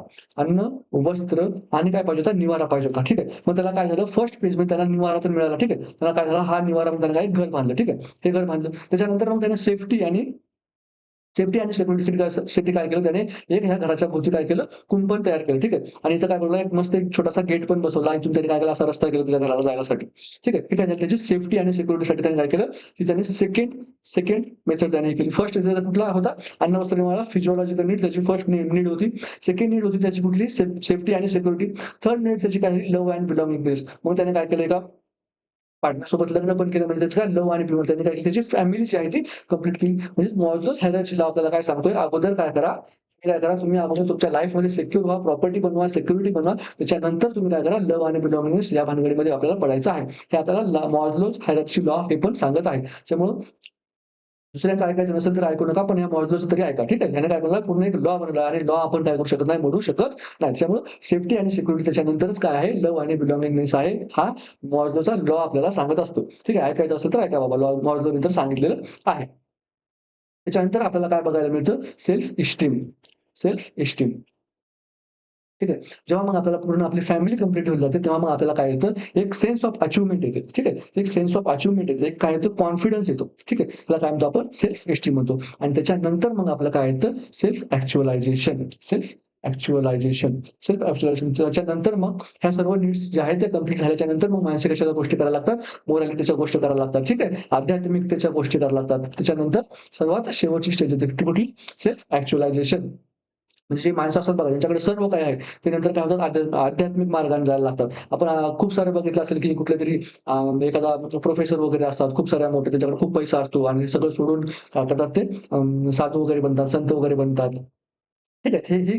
ते मग कुठल्या स्टेजमध्ये असतात, ते सेल्फ ॲक्चुअलायझेशन या स्टेजमध्ये असतात. त्याला आपण काय म्हणतो, ते सेल्फ ॲक्चुअलायझेशन म्हणजे ते मॉर्गेज हायरार्कीच्या एकदम पीकवर ते पोहोचलेले आहेत. ठीक आहे. कारण जोपर्यंत तुम्ही ह्या ज्या खालच्या नीड्स आहेत, ह्या तुमची खालच्या नीड्स ज्या आहेत तुम्ही पूर्ण करत नाही आणि जर तुम्ही डायरेक्ट इथं जाऊन जर तुम्ही फक्त मोठ्या-मोठ्या गोष्टी करायला लागले, तुमचं कोणी ऐकून घेणार आहे का? तुम्हाला कोणी उभं करणार आहे का? तर कोणी तुम्हाला उभं करणार नाही. बाबा म्हणणार, "जा आणि तुझं पहिले खाण्याचे वांदे आहेत, ते खाण्याचे वांदे पहिले पूर्ण कर आणि इथे येऊन आम्हाला नंतर शहाणपणा शिकव." असं डायरेक्ट आपल्याला बोलतील. त्यामुळे तुम्हाला स्टेप बाय स्टेप पहिले अन्न, वस्त्र, निवारा, त्याच्यानंतर सेफ्टी अँड सिक्युरिटी, त्याच्यानंतर लव्ह अँड बिलॉन्गिंगनेस, त्याच्यानंतर सेल्फ इस्टीम आणि त्याच्यानंतर तुम्ही सेल्फ ॲक्चुअलायझेशनच्या गप्पा मारू शकता. त्याच्यामुळे तुम्ही आता कुठे आहे? तुम्ही आता इथे सेफ्टी अँड सिक्युरिटी. ठीक आहे. तुम्ही आता तुमची सेफ्टी म्हणजेच काय, तुम्ही तुमचा जॉब शोधत आहात. ठीक आहे. तुम्ही तुमचा जॉब शोधला. त्याच्यानंतर तुम्हाला काय करायचं आहे, त्याच्यानंतर तुम्हाला तुमची फॅमिली बनवायची आहे. त्यानंतर तुम्हाला काय आहे, तुमची फॅमिली बनवायची आहे. त्याच्यानंतर मग तुम्हाला काय येणार आहे, सेल्फ इस्टीम येणार आहे. म्हणजे काय, एक कॉन्फिडन्स येणार आहे, एक अचिव्हमेंटचं काय येणार आहे, एक सेन्स ऑफ अचिव्हमेंट तुम्हाला येणार. त्याच्यानंतर मग तुम्ही सेल्फ ॲक्चुअलायझेशन या स्टेजमध्ये जाता. तर ही कुठली आहे, आपली मॉर्गेज हायरार्की आहे, जी की नीड्स बद्दल आपल्याला सांगत असते, की कुठल्या नीड्स कधी फुलफिल केल्या पाहिजे. ठीक आहे. नेक्स्ट क्वेश्चन बघूया. सॉरी, या क्वेश्चनचा आन्सर काय असणार आहे मग? या क्वेश्चनचा आन्सर असणार आहे बी, क्लायंट सेफ्टी नीड. ठीक आहे. तो जो क्लायंट आला होता, ज्याने काय केलं होतं, पी इंजेस्ट केलं होतं. त्याला काय करणार, अगोदर आपण त्याच्या सेफ्टी नीड्स फुलफिल करणार. त्याच्यानंतरच मग आपण त्याला करणार बाकीची ट्रीटमेंट त्याची आपण करणार आहोत. ठीक आहे. नेक्स्ट क्वेश्चन बघूया. Adequate fluid resuscitation in a paediatric client is best characterised by. ठीक आहे. तुमच्याकडे एक पेडियाट्रिक क्लायंट आला आणि तुम्ही काय केलं, त्याचं फ्लूइड रिसस्किटेशन केलं. मग त्याला त्या क्लायंटची तुम्ही फ्लूइड रिसस्किटेशन काय केलं, त्याला डायरिया असू शकतो. आणि डायरियामध्ये त्याला काय झालेलं असू शकतं, डिहायड्रेशन झालेलं असू शकतं. डिहायड्रेशन झालेलं असू शकतं. तर म्हणून तुम्ही काय केलं, त्याचं फ्लूइड रिसस्किटेशन केलं. किंवा त्या पेशंटला बर्न असू शकतं. अगेन बर्नमध्ये का फ्लूइड रिसस्किटेशन करायला लागतं हे तुम्हाला ब्रह्मास्त्र सीरीजमध्ये बघायला मिळेल. त्यामुळे तुम्ही तिथे जाऊन तो एपिसोड झाला, त्याच्यामध्ये थिअरी आणि एम-सी-क्यू दोन्ही पण मी तिथे कव्हर केले आहेत. तर तुम्ही जाऊन तिथे बघू शकता. ठीक आहे.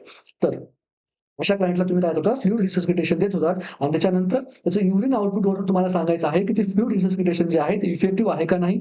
ठीक आहे. इनफ झालेलं आहे का नाही तुम्हाला सांगायचं आहे. तर ऑप्शन दिलेत बघा.